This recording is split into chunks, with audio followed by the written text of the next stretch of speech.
Blood में से जो ग्लूकोज है उसको कम करने का जो एबिलिटी है वो ख़त्म हो जाती है, इसी को बोलते हैं डायबिटीज़। तो ये ब्लड शुगर आपने अभी कहा ब्लड शुगर कितना खतरनाक है हमारे बॉडी के लिए अगर ये बढ़ जाए तो नॉर्मल लेवल से?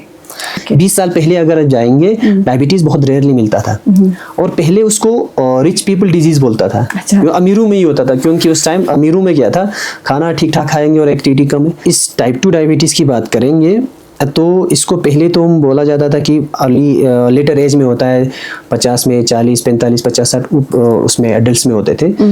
लेकिन अभी एक पैटर्न बन गया है लाइफस्टाइल की वजह से, तो अर्ली एजेस में भी डायबिटीज़ मतलब इसका इंसिडेंस केसेस देखने को मिलता है। अगर हमें डायबिटीज़ हुआ है तो ये बिल्कुल ख़त्म नहीं होगा, लाइफ लॉन्ग रहेगा? लाइफ लॉन्ग एक बार हो गया तो मेडिकल साइंस में तो अभी तो कोई सा ट्रीटमेंट नहीं है।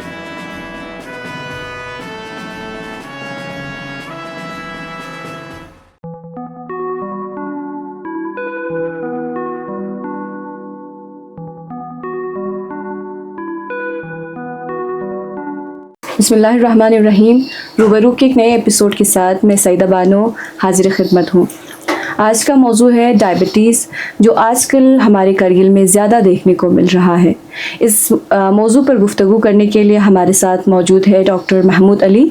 डॉक्टर महमूद अली ने अपना ग्रेजुएशन कंप्लीट किया है दिल्ली यूनिवर्सिटी से, मास्टर्स कंप्लीट किया है बनारस हिंदू यूनिवर्सिटी से और इन्होंने पीएचडी भी कंप्लीट किया है central drugs research institute Lucknow से, और इनका मौजू रहा है ड्रग्स डेवलपमेंट इन डायबिटीज़। और अभी जीडीसी कारगिल में बायोकेमिस्ट्री के असिस्टेंट प्रोफेसर के तौर पर काम कर रहे हैं। अस्सलाम वालेकुम सर। वालेकुम अस्सलाम। आपका बहुत बहुत शुक्रिया हमारे दावत को कबूल करने के लिए। सबसे पहले डायबिटीज़ के कासेस, इसके सिम्टम्स, फैक्टर्स के बारे में जानने से पहले हम डायबिटीज़ को ही जानेंगे। डायबिटीज़ क्या है? बिस्मिल्लाहिर्रहमानिर्रहीम। सबसे पहले तो मैं आपके वॉइस ऑफ लद्दाख के टीम को बहुत बहुत शुक्रिया कहता हूँ कि आप लोगों ने आपके इस प्लेटफॉर्म पे मुझे बुला के कुछ बोलने का मौका दिया। तो डायबिटीज़ अगर हम जैसे हमारे कारगिल में बहुत ही आम कॉमन एक वर्ड यूज़ किया जाता है, शुगर। डायबिटीज़ शुगर है। तो इसमें होता क्या है यार जरना कि ब्लड ग्लूकोज लेवल एक नॉर्मल लेवल से ज़्यादा हो जाता है। ब्लड ग्लूकोज तो हमारे ब्लड में ग्लूकोज रहता ही है मासूम, तो अब लेकिन एक ऐसा कंडीशन आ जाता है कि वो ब्लड ग्लूकोज नॉर्मल लेवल से ज़्यादा और शॉर्ट टाइम के लिए नहीं, बहुत लंबे ड्यूरेशन के लिए। खाना खाने के बाद भी अगर हम खाना खाते हैं 1 घंटे 2 घंटे में ब्लड ग्लूकोज हाई रहता ही है, लेकिन 2 घंटे के बाद हमारा बॉडी उसको क्लियर करके ख़त्म कर देता है, मतलब नॉर्मल पे लेके आते हैं। लेकिन कभी कभी क्या हो जाता है, वो जो हमारी बॉडी की जो एबिलिटी है ब्लड ग्लूकोज को क्लियर करने का, हमारे ब्लड में से जो ग्लूकोज है उसको कम करने का जो एबिलिटी है वो ख़त्म हो जाती है, इसी को बोलते हैं डायबिटीज़। तो ये ब्लड शुगर आपने अभी कहा ब्लड शुगर कितना ख़तरनाक है हमारे बॉडी के लिए अगर ये बढ़ जाए तो नॉर्मल लेवल से? तो इसके काफ़ी सारे कॉम्प्लिकेशंस होता है, उसको बोलते हैं डायबिटिक कॉम्प्लिकेशंस। कुछ ऐसे इफ़ेक्ट्स होते हैं जो इमीडिएट इफ़ेक्ट, जैसे ब्लड शुगर लेवल अगर बहुत ज़्यादा हो जाए तो नॉर्मल लेवल तो हमारे बॉडी में होना चाहिए। फास्टिंग में जब हम 8 घंटे का जो फास्टिंग करते हैं उस टाइम हमारे बॉडी में 100 mg 100 mg पर डेसीलीटर के हिसाब से ब्लड ग्लूकोज रहता है। अब वो चीज़ अगर हम डायबिटीज़ के केस में वो बढ़ के 125 से ज़्यादा हो जाता है। हाँ, तो खाना खाने के बाद भी एक रेंज रहता है ब्लड ग्लूकोज का, वो होना चाहिए हमारा 200 mg पर डेसीलीटर से कम होना चाहिए खाना खाने के बाद 2 घंटे के बाद। लेकिन डायबिटीज़ के केस में वो ज़्यादा हो जाता है। हाँ, लेकिन अगर ये ज़्यादा हो के ऑलमोस्ट 600 तक पहुंच जाए या 500-600 तक पहुंच, उसको बोलते हैं एक्सट्रीम हाइपरग्लाइसीमिया।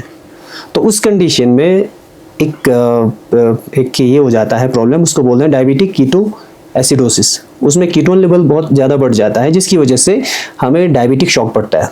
पता है जिन क्या होगा, फिर इंसान को इतना ज़्यादा लेवल जब ब्लड ग्लूकोज हो जाता है तो डायबिटिक कोमा भी हो सकता है।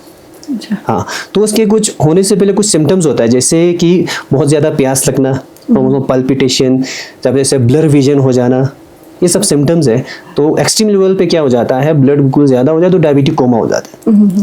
लेकिन उसके बरअक्स भी एक चीज़ और भी है, हाइपोग्लाइसीमिया कहते हैं उसको। हाइपोग्लाइसीमिया क्या होता है, उसमें ब्लड ग्लूकोज लेवल बहुत एक्सट्रीम लो हो जाता है। वो इफेक्ट वो क्यों होता है, हमारे जो बाकी दवाइयाँ हैं, कभी दवाई ज़्यादा खाते हैं या कुछ, उसकी वजह से ब्लड ग्लूकोज लेवल बहुत कम हो जाता है, उसको बोलते हैं हाइपोग्लाइसीमिया। अगर 40 से कम हो जाए, वो 40-50 में, तो उसमें भी कोमा में चला जाता है फिर इंसान। कोमा मतलब पूरा अनकॉन्शियस हो जाएंगे, अनकॉन्शियस हो, नॉन फंक्शनल बॉडी, एकदम बस सांस चलेगा, बाकी अनकॉन्शियस, जब जो बेहोश हो जाता है तो उसको बोलते हैं डायबिटिक कोमा। इसके अलावा और कोई सिम्टम्स है? और भी सिम्टम्स, कॉम्प्लिकेशंस है, मतलब जैसे अगर ब्लड ग्लूकोज लेवल बहुत ही लंबे टाइम तक अगर चलता रहे, हाई चलता रहे, तो उसमें बहुत सारे हमारे ऑर्गन्स को इफेक्ट करते हैं, बॉडी टिश्यूज को। उसमें एक कई सारे हैं, जैसे हमारा ब्रेन को इफेक्ट करेगा, उसको बोलते हैं डायबिटिक न्यूरोपैथी। एक और होता है हमारे आई को इफेक्ट करता है, उसको बोलते हैं डायबिटिक रेटिनोपैथी।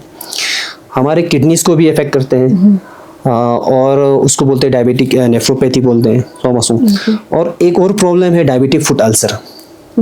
डायबिटिक न्यूरोपैथी क्या होगा, जब ब्लड ग्लूकोज लेवल हमारे बॉडी में जब एक्सट्रीम लेवल हाई रहता है, तो उसकी वजह से हमारे बॉडी में और केमिकल्स जनरेट होते हैं, उसको बोलते हैं रिएक्टिव ऑक्सीजन स्पीशीज, रॉस बोलते हैं। वो रॉस हमारे टिश्यूज़ के लिए बहुत ही नुकसानदेह होता है। वो क्या करेगा, हमारे टिश्यूज़ को डैमेज करना, सेल्स को किल कर देगा, जिसकी वजह से जैसे अगर हमारे नर्वस सिस्टम के न्यूरॉन्स को अगर वो इफेक्ट किया, तो हमारा नर्व कंडक्शंस, हमारा जो नर्व सिग्नल्स है, जो दिमाग से, जो ब्रेन से हमें सिग्नल आता है, वो सही से फंक्शन नहीं करेंगे। तो जब फंक्शन नहीं करेंगे, उसको बोलते हैं डायबिटिक न्यूरोपैथी।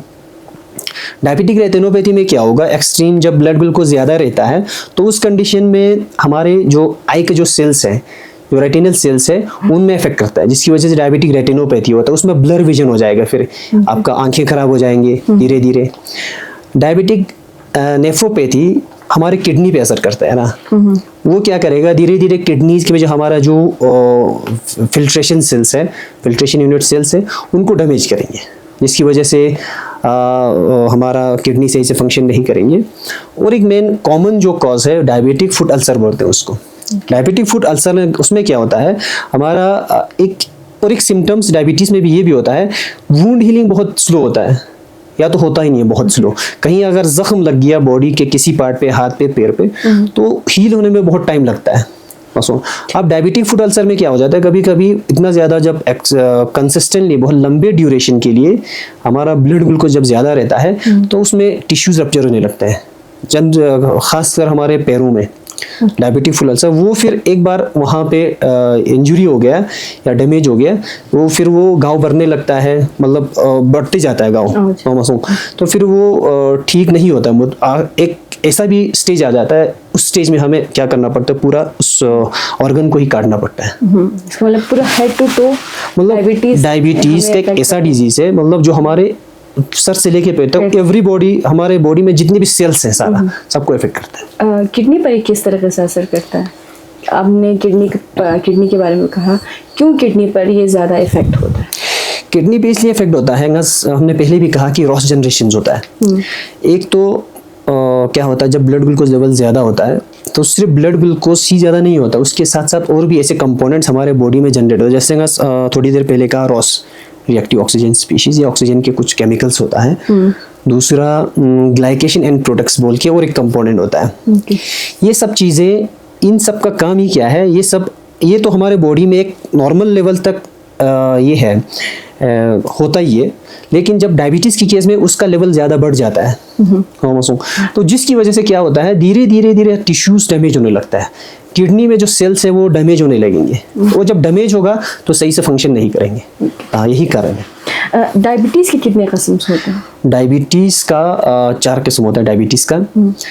पहला किस्म, फर्स्ट टाइप को हम बोलते हैं टाइप 1 डायबिटीज़ मेलाइटस बोलते हैं। और ये जो टाइप 1 डायबिटीज़ मेलाइटस है, ये एकदम बचपन से ही होता है, छोटे बच्चों में एकदम। या बच्चा 2 महीने का है तो उसमें ब्लड शुगर बढ़ने लगा, तो इसका मतलब वो टाइप 1 डायबिटीज़ है। उसका कारण ये है, जो हमारे बॉडी में जब ब्लड ग्लूकोज लेवल बढ़ता है, तो हमारे बॉडी में एक हार्मोन, उसी के साथ साथ एक हार्मोन भी प्रोड्यूस होता है, उसको बोलते हैं इंसुलिन। जैसे आमतौर पर अभी as a drug, as a medicine use किया जाता है, तो वो इंसुलिन क्या करता है, ब्लड में से ग्लूकोज को क्लियर करके बाकी टिश्यूज़ में उसको क्लियर करता है। अब उस टाइप 1 डायबिटीज़ में क्या होता है, जो ऑर्गन, जो टिश्यू, पैनक्रियाज जो हमारे बॉडी में इंसुलिन प्रोड्यूस करता है वो डैमेज हो जाता है। अच्छा। हाँ, तो इंसुलिन ही प्रोड्यूस नहीं होता है, जिसकी वजह से बच्चों में ही बचपन से ही टाइप 1 डायबिटीज स्टार्ट हो जाता है। दूसरा टाइप है टाइप 2 डायबिटीज मेलाइटस। क्या ये टाइप 1 डायबिटीज पूरा लाइफ लॉन्ग रहता है? हाँ, टाइप 1 डायबिटीज लाइफ लॉन्ग है। अच्छा। क्योंकि उसमें जिसमें टाइप 1 डायबिटीज़ है वो इंसुलिन ही प्रोड्यूस नहीं करेगा, क्योंकि इंसुलिन प्रोड्यूस जो हार्मोन प्रोड्यूस करता है वो ऑर्गन या वो टिश्यू डैमेज है, एकदम है ही नहीं, तो वो दोबारा नहीं बनता है वो टिश्यू। तो फिर वो लाइफ लॉन्ग हमेशा रहेगा, जब तक जिंदा रहेंगे तब तक वो टाइप 1 डायबिटीज़ रहेगा। दूसरा होता है टाइप 2 डायबिटीज़ मेलाइटस, जो अभी हमारे यहाँ सबसे जो कॉमन डिजीज़ है यही डायबिटीज़ का ये टाइप है।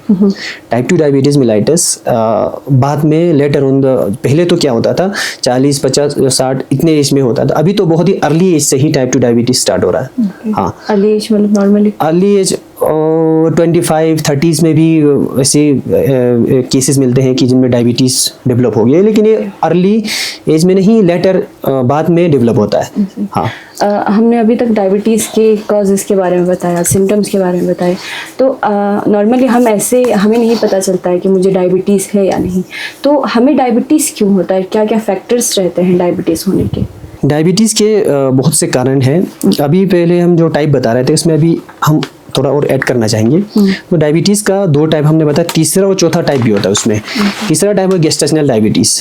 गेस्टेशनल डायबिटीज़ होता है जो प्रेग्नेंट लेडीज़ में होता है। अच्छा। हाँ, वो प्रेग्नेंट लेडीज़ में जब प्रेगनेंसी के ड्यूरेशन में बहुत सारे हार्मोन्स जनरेट हो जाता है, जिसकी वजह से वो हार्मोन्स की वजह से या तो हमारा बॉडी इंसुलिन जो जनरेट होता है उसको रिस्पॉन्ड नहीं कर पाता है, या इंसुलिन ही प्रोड्यूस नहीं होता है। अच्छा। हाँ, ये होता है। और चौथा होता है, उसको बोलते हैं maturity onset diabetes in young. ये होता है जेनेटिक फैक्टर्स की वजह से होता है। ये तो ये भी कोई 30-40 की एज में, इस एज में ही स्टार्ट होता है, लेकिन ये किसके कारण से है, जेनेटिक म्यूटेशंस की वजह से वो डायबिटीज़ जनरेट होता है।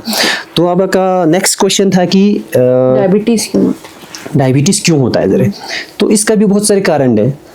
4 टाइप की हमने डायबिटीज़ अभी डिस्कस किया है।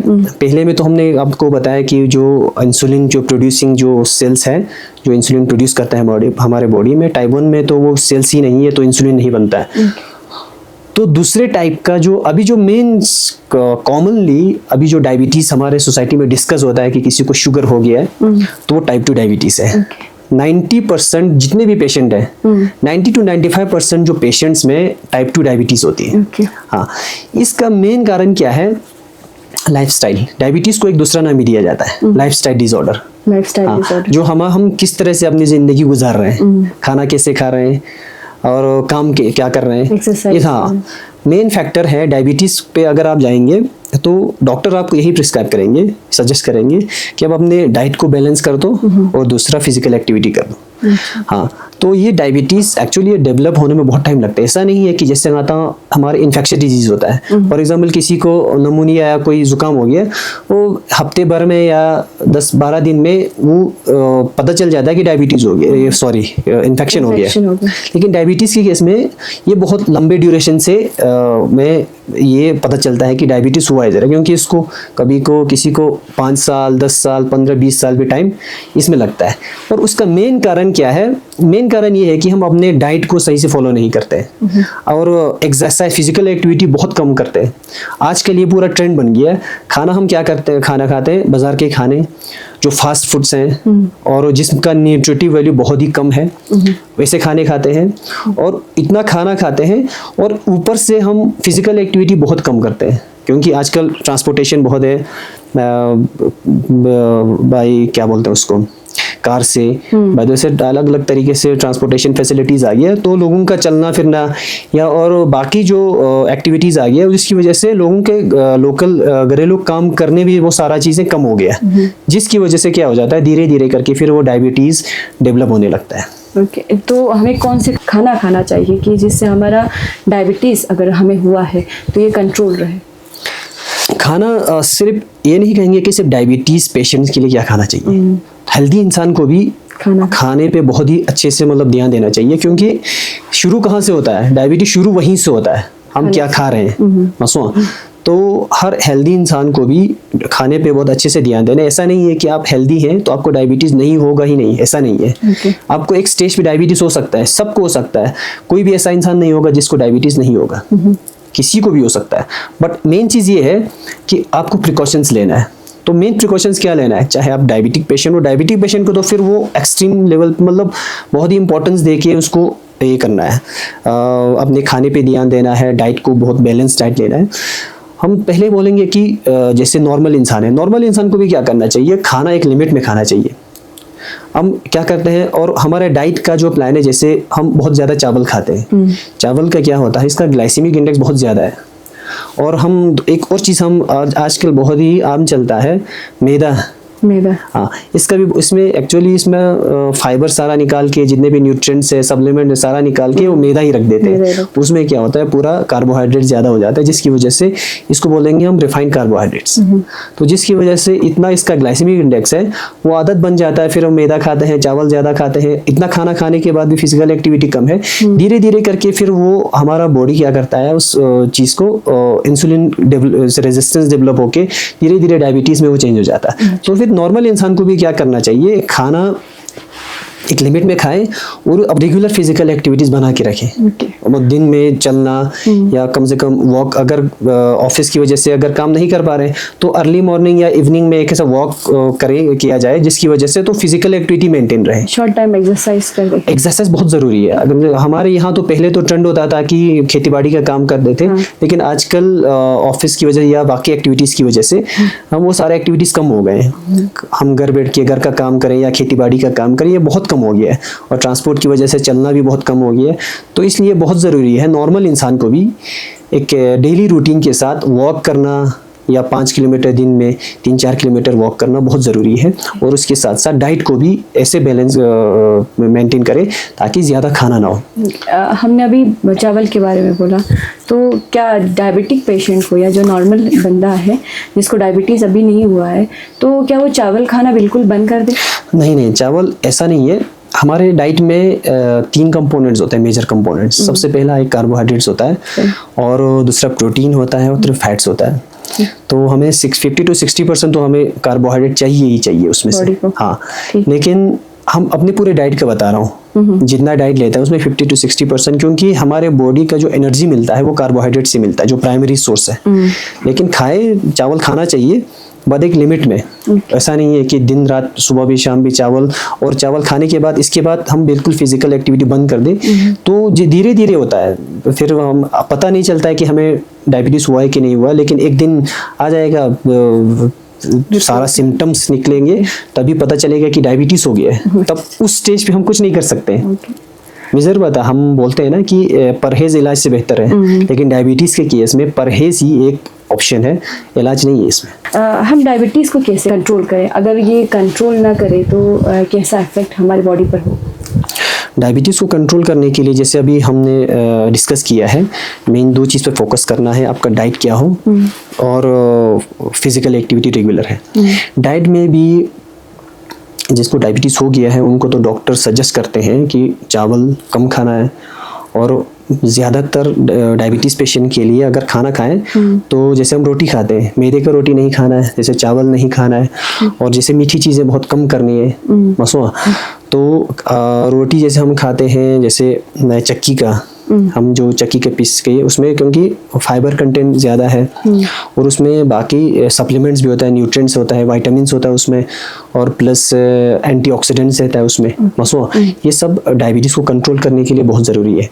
और अगर वो सारा छोड़ के बाकी अगर हम मैदे या चावल का खाएंगे, उसमें उनका ग्लाइसेमिक इंडेक्स ज़्यादा है, तो जिसकी वजह से क्या होगा, ब्लड ग्लूकोज लेवल एकदम शूट अप हो जाएंगे। अच्छा। अब दूसरा चीज़ क्या करना है कि फिजिकल एक्टिविटी बहुत ज़्यादा करनी है। जो डायबिटिक है उनको बहुत ही इंपॉर्टेंस के साथ देके एक फिजिकल एक्टिविटी प्लस डाइट, उनके साथ साथ जैसे हमारे यहाँ वेजिटेबल्स हैं, ज़्यादा फोकस करना है वेजिटेबल्स पे, फ्रूट्स पे, मसो इन चीज़ों पे ज़्यादा फोकस करना है, क्योंकि इनमें क्या होता है, बहुत सारे ऐसे फाइटोकेमिकल्स होता है, जैसे न्यूट्रिएंट्स हैं, बहुत अच्छा न्यूट्रिटिव वैल्यूज होता है उसका। अच्छा। मसो, तो जिसकी वजह से डायबिटीज़ कंट्रोल में रहता है। स्लीप पैटर्न को देखें, अगर मेरा स्लीप पैटर्न जो है नॉर्मल नहीं चल रहा है, मैं देर सो रही हूँ या देर से उठ रही हूँ, इससे क्या इफेक्ट पड़ता है डायबिटीज़ पर? स्लीप पैटर्न से तो अभी तक तो ऐसा कोई मतलब फाइंडिंग नहीं है कि स्लीप पैटर्न से क्या इफेक्ट पड़ता है, लेकिन एक चीज़ हम ज़रूर बोल सकते हैं, जैसे हमारा बायोलॉजिकल क्लॉक होता है, हमें क्या करना चाहिए, दिन में सोने के टाइम पे सोना है, काम करने के टाइम पे काम करना है, और खाने का टाइम होगा तो उसी टाइम खाना खाना है। ये जो बायोलॉजिकल क्लॉक को मेंटेन करके रखना, सही टाइम पे सही काम करना, ये हमारे बॉडी के लिए ज़रूरी है। मसो नहीं तो फिर एक स्ट्रेस डेवलप हो जाता है, मसो हमारे बॉडी में वो स्ट्रेस भी बहुत बड़ा फैक्टर है डायबिटीज़ के लिए। हाँ, ये एक कारण बन सकता है, ये नहीं कहीं उसी की वजह से, लेकिन कारण बनता है कि वो डायबिटीज़ अगर किसी को अर्ली एज में, फॉर एग्जांपल 40-50 में अगर डायबिटीज़ होना, वो थोड़ा आगे आके 30-35 में भी हो सकता है, तो उसी कारण की वजह से। किस उम्र के लोगों को अमूमन डायबिटीज़ का खतरा है? डायबिटीज़ जैसे हमने पहले भी डिस्कस किया, टाइप 1 डायबिटीज़ तो बचपन से ही होता है, लेकिन हम इस टाइप 2 डायबिटीज़ की बात करेंगे तो इसको पहले तो हम बोला जाता था कि अर्ली लेटर एज में होता है, 50 में, 40, 45, 50, 60 उसमें एडल्ट्स में होते थे, लेकिन अभी एक पैटर्न बन गया है लाइफस्टाइल की वजह से, तो अर्ली एजेस में भी डायबिटीज़ मतलब इसका इंसिडेंस केसेस देखने को मिलता है। हाँ, तो ये सारा जो फैक्टर है, वो मेन जो कारण है यही है, हम बैलेंस डाइट को फॉलो नहीं करते हैं और प्लस रेगुलर फिजिकल एक्टिविटी नहीं करते हैं। ये दो चीज़ बहुत ही मेन रोल प्ले करता है। जेनेटिक फैक्टर्स के अलावा हमारा लाइफस्टाइल पैटर्न्स है। हाँ, लाइफस्टाइल जेनेटिक डायबिटीज़ में, अगर हम टाइप 2 डायबिटीज़ में बोलेंगे, अगर हम जेनेटिक्स को 10% बोलेंगे, लाइफस्टाइल 90% है। आपको अगर लाइफस्टाइल को बहुत अच्छे से मेंटेन करके रखेंगे तो 90% चांस है कि आपको डायबिटीज़ नहीं होगा। बाकी जो जेनेटिक 10% है उसमें तो कुछ नहीं कर सकते, वो ऑलरेडी एग्जिस्ट करता है। इसका मतलब मेन मैसेज हमारा ये रहा कि हम डायबिटीज़ कंट्रोल करने के लिए हम अपना लाइफस्टाइल जो है चेंज करें। हाँ, लाइफस्टाइल चेंज कर सकते हैं। हाँ, अभी इसमें लाइफस्टाइल चेंज करें, प्लस इसमें अभी तो मेडिसिन जो अभी डायबिटीज़ का जो ड्रग्स जो प्रेजेंट है अभी करंटली, वो भी उतना इफेक्टिव नहीं है। अच्छा। हाँ, कोई भी अभी कोई भी ऐसा मेडिसिन डायबिटीज़ के लिए नहीं बना जो डायबिटीज़ को कम्प्लीटली ठीक करेंगे। अच्छा, हाँ, अब डायबिटीज़ का क्या होता है, एक पैटर्न जो अभी क्लिनिशियंस क्या करने की कोशिश करते हैं कि डायबिटीज़ को मैनेज करके कंट्रोल करके रखें, ब्लड ग्लूकोज को ज़्यादा बढ़ने ना दें। हाँ, उसके लिए मेडिसिन यूज़ करते हैं, लेकिन उसमें एक और भी इशू है, इस मेडिसिन का भी साइड इफेक्ट है। अब इन मेडिसिन कभी क्या होता है, जैसे हम रेगुलर अभी जो मेडिसिन अभी चल रहा है, इंसुलिन और मेटफॉर्मिन, ये 2 मेडिसिन है, लेकिन इनका एक दूसरा साइड इफेक्ट है, ये बहुत ही कभी क्या करता है, हाइपोग्लाइसीमिया कर देता है, ब्लड ग्लूकोज को इतना कम कर देता है, तो फिर वो भी दिक्कत हो जाता है। हाँ, तो इन चीज़ों का भी ख्याल रखना, मेडिसिन भी एक लिमिट में लेना है। मेन चीज़ डायबिटीज़ को अगर कंट्रोल करना है तो diet plus physical activity, medicine को साथ में लेके, मेडिसिन को साथ में लेके अगर आप पूरा मेडिसिन पे ही रहेंगे तो वो अपना साइड इफेक्ट दिखाएगा, पॉजिटिव इफेक्ट से ज़्यादा नेगेटिव इफेक्ट आएगा। उसको रेगुलर फिजिकल एक्टिविटीज, अगर हमें डायबिटीज़ हुआ है तो ये बिल्कुल ख़त्म नहीं होगा, लाइफ लॉन्ग रहेगा। लाइफ लॉन्ग एक बार हो गया तो मेडिकल साइंस में तो अभी तो कोई ऐसा ट्रीटमेंट नहीं है कि डायबिटीज़ को क्योर करे। डायबिटीज़ को मैनेज किया जाता है और लाइफ लॉन्ग रहेगा। इसलिए मेन बेहतर ये है कि डायबिटीज़ में परहेज़ करें। होने से पहले आपको ये सब चीज़ें प्रिकॉशंस लेना पड़ेगा, फिजिकल एक्टिविटी करो अच्छे से, मतलब डाइट बैलेंस डाइट ले लो, तभी आप बच पाएंगे। Precaution is better than cure, but in this case diabetes में तो precaution is the only option, cure नहीं है इसमें। Thank you. लास्ट एक क्वेश्चन है आपका, हमारे करगिल के लोगों के लिए आपका क्या मैसेज है कि हम डायबिटीज़ को ज़्यादा फैलने ना दें, क्योंकि आजकल ये आम हो रहा है हमारे यहाँ पे। डायबिटीज़ सिर्फ करगिल में ही नहीं, ऑल ओवर द वर्ल्ड। अगर आपको डेटा बताएंगे, 2017 का डेटा है, 174 मिलियन पीपल आर डायबिटिक। अभी ये मतलब एक एंडेमिक लेवल पे पहुंच गया। एंडेमिक एक बीमारी जो बहुत आम हो गया अब, इसलिए पहले नहीं था। 20 साल पहले अगर जाएंगे, डायबिटीज बहुत रेयरली मिलता था, और पहले उसको रिच पीपल डिजीज बोलता था। अच्छा। अमीरों में ही होता था, क्योंकि उस टाइम अमीरों में क्या था, खाना ठीक ठाक खाएंगे और एक्टिविटी कम है। लेकिन आजकल कॉमन है, ऐसा नहीं है कि अमीर गरीब को कोई बीमारी है, और ये इसलिए है क्योंकि फिजिकल एक्टिविटीज कम हो गया है। करगिल के लोगों के लिए मैसेज रहेगा, हमारे यहाँ बहुत एक अच्छा पैटर्न है कि कहीं भी पूरा ऑल ओवर द करगिल में एक अच्छा चीज़ ये है कि हमारे यहाँ हमारे सबके पास ज़मीन है, खेती बाड़ी कर सकते हैं, समझो। तो हमें ये मैसेज दूंगा कि आप रेगुलर फिजिकल एक्टिविटी बने रहे, चाहे आप एक्सरसाइज के फॉर्म में करो या एक आप अपने घरेलू जो कमर्शियल जो घर का जो काम होता है, खेती बाड़ी का काम या कुछ भी काम, ऐसे फिजिकल एक्टिविटीज़ करते रहना है। प्लस डाइट को इतना मतलब बैलेंस करना है। बैलेंस डाइट में क्या होता है कि आपको कार्बोहाइड्रेट, प्रोटीन्स, फैट्स के साथ साथ आपको बाकी न्यूट्रिएंट्स भी लेने, जैसे विटामिन्स है, मिनरल्स है, बाकी और भी सप्लीमेंट्स है, इन सब का बहुत ज़रूरी है। एनर्जी के लिए नहीं, लेकिन ये हमारे बॉडी के फंक्शन को मेंटेन करने के लिए वो सारे न्यूट्रिएंट्स का होना बहुत ज़रूरी है। इसलिए ये टेक होम मैसेज है कि हम डाइट को बैलेंस करके रखें और प्लस फिजिकल एक्टिविटी रेगुलर बना के रखें, तो इसी से डायबिटीज़ से हम बच सकते हैं। वरना अगर एक बार डायबिटीज़ हो गया तो फिर उस पेशेंट को अनफॉर्चुनेटली पूरी ज़िंदगी भर पछताना पड़ेगा। और ऊपर से एक बर्डन ये है कि इसका कोई क्योर नहीं है। और ऐसे मेडिसिन भी अगर खाते रहेंगे, मेडिसिन का भी साइड इफेक्ट है, उससे और भी प्रॉब्लम्स क्रिएट हो जाता है। सिर्फ यही हाइपोग्लाइसीमिया नहीं, और भी सारे बहुत प्रॉब्लम्स आते हैं। जैसे एक अभी डायबिटीज़ का एक मेडिसिन था, उसको बंद कर दिया गया है क्योंकि उसका एक प्रॉब्लम क्या था, वो कार्डियो वो हार्ट का प्रॉब्लम कर रहा था। तो उसकी वजह से मेडिसिन का साइड इफेक्ट भी होता है। अब ये मत सोचिए कि डायबिटीज़ हो गया तो दवाई से ठीक हो जाएगा। दवाई से मेडिसिन मैनेज होता है, ठीक नहीं होता है। ठीक है, थैंक यू, बहुत बहुत शुक्रिया आपका। आज का ये प्रोग्राम कैसा लगा आप कमेंट बॉक्स में ज़रूर बताइए, और नेक्स्ट टाइम किस गेस्ट को बुलाइए कमेंट बॉक्स में ज़रूर बताइएगा।